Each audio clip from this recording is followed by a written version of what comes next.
नमस्कार। RO special Hindi की नई क्लास में आपका स्वागत है। शुरुआत करते हैं विलोम शब्दों से। देखिए, कल वीडियो नहीं अपलोड हुआ था, मैंने आपको पहले ही बताया था कि कल रिवाइज डे था, तो उम्मीद करते हैं कि इसके पहले जो लगभग 13 या 14 वीडियो अपलोड हुए हैं उनके सभी टॉपिक को आपने अच्छे से रिवाइज कर लिया होगा। शुरुआत करते हैं आज के अपने सेशन की। विलोम शब्दों में सबसे पहले अस्पृश्य का विलोम अस्पृश्य होता है, ठीक है। श्रृंखलित का विलोम विशृंखलित होता है। अब देखिए, श्रृंखलित का विलोम कहीं कहीं अश्रृंखलित आ जाएगा तो वो गलत हो सकता है, आपको इसमें ध्यान देना है कि विशृंखलित होगा। श्रुति मधुर का विलोम कर्णकटु होता है। श्रांत का विलोम अश्रांत होता है। श्रवण का विलोम दर्शन होता है। ओके। श्राप का विलोम आशीर्वाद होता है। श्रव्य का विलोम अश्रव्य होता है। श्रेष्ठ का विलोम, श्रेष्ठ के देखिए दो विलोम होते हैं, या तो निम्न होगा या तो उद्दम होगा, निम्न होगा या तो अधम होगा, दोनों में से जो आए वही सही होगा। श्रोता का विलोम वक्ता होता है। श्रम का विलोम विश्राम होता है, ठीक है। तो ये 10 विलोम शब्द हैं जो कि इम्पॉर्टेंट है, याद कर लीजिएगा। तद्भव तत्सम देखते हैं। सबसे पहले मेढक। मेढक तद्भव शब्द है, इसका जो तत्सम होता है वो होता है मंडूक या मंडूक। दोनों का लिखने का तरीका सिर्फ चेंज है, नाम एक ही है, मंडूक, ठीक है। भौं, भौं जो आँख के ऊपर होती है, इसको, ये तद्भव शब्द है, इसका तत्सम होता है भ्रू, भ्रू। खोपड़ी का तत्सम करपर या कपाल, दोनों हो सकता है, दोनों में से कोई भी आएगा तो कंफ्यूज मत होइएगा। रीछ का तत्सम ऋक्ष होता है। लोमड़ी का तत्सम लोमशा होता है, क्या, लोमशा, और सा भी बड़ा शा रहेगा।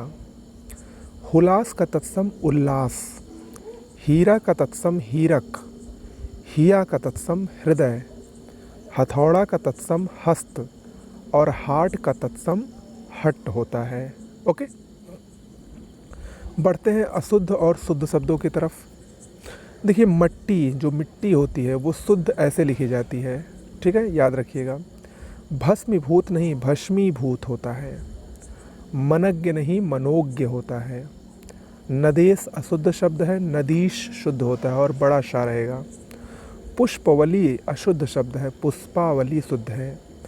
ऐषण नहीं ऐषणा।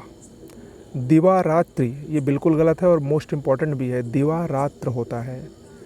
सुबोधपूर्ण अगर कहीं लिखा रहेगा तो वो अशुद्ध होगा, क्योंकि सुबोध जो होता है वो शुद्ध होता है और सुबोध में भी छोटा सा रहेगा। ओके। पर्यायवाची शब्दों को देखते हैं। प्रमुख पर्यायवाची में पहला है अभिजात। अभिजात के कई पर्यायवाची हैं और ये मोस्ट इम्पॉर्टेंट है। संभ्रांत, कुलीन, श्रेष्ठ और योग्य, ये सभी अभिजात के पर्यायवाची हैं। अभिप्राय का पर्यायवाची देख लीजिए। आशय, तात्पर्य, व्याख्या, भाष्य, अर्थ और मतलब, ये सब अभिप्राय के पर्यायवाची हैं। अनार का प्रमुख पर्यायवाची सुख प्रिय, शुक माने तोता होता है, तोते को प्रिय होता है। राम, बीज और दाड़िम, ये अनार के 3 प्रमुख पर्यायवाची शब्द हैं। अर्जुन का पर्यायवाची देखिए, मोस्ट इम्पॉर्टेंट है। अर्जुन को पार्थ कहा जाता है। सव्यसाची, मोस्ट इम्पॉर्टेंट है, सव्यसाची। धनंजय, श्वेतवाही, कौंतेय और गांडीवधारी, ये सभी अर्जुन के प्रमुख पर्यायवाची हैं। अक्षर का पर्यायवाची देखिए अक्षर कई लोगों को कहा जाता है, तो ये आपको कंफ्यूज कर सकता है। जैसे अक्षर एक वर्ड होता है, ठीक है। इसके अलावा मोक्ष अक्षर का पर्यायवाची है। शिव, अक्षर को शिव भी कहा जाता है। ब्रह्मा, वर्ण और अविनाशी, ये सब अक्षर के प्रमुख पर्यायवाची शब्द हैं। ओके। चलिए, वाक्यांश के लिए एक शब्द देख लेते हैं। नेक्स्ट टॉपिक है जिसका कभी जन्म ना हुआ हो, या जिसका कभी जन्म ना हो, अजन्मा। उसके लिए एक शब्द होगा अजन्मा।